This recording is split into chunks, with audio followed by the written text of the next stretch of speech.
semana tópate comigo e vexote un pouco apagada, un pouco triste. Sí que é verdade que o feito de que me pasasen das peores cousas da miña vida frústrome por non disfrutar a experiencia. Se me ve esa cara de forte, de agresiva, de lo doi todo, pero a forte a veces non é tan forte. Polo xogo que fixemos outro día das estrelas. A estrellada. A estrelada completamente.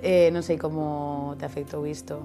Afectoume no sentido de as explicacións que deron os meus compañeiros. Creo que hai fallas na coreografía que os jurados non ven ou fingen que non ver. Cada un ten a súa opinión e os seus gustos, respeto, pero que sepas polo que estou pasando e aínda así traballei, saquei un bo traballo, xuntos sacamos un bo traballo. Son bastante reservada, me manteño marxe, logo se ti me das esa confianza, eu sinto que podo confiar en ti, aí sí que soltome máis. Quen crees que te coñece neste concurso? Obviamente Matía é o que máis me coñece neste concurso e podría decir que coñéceme non o 100%, pero sí o que máis me coñece e sabe a clase de persoa que son.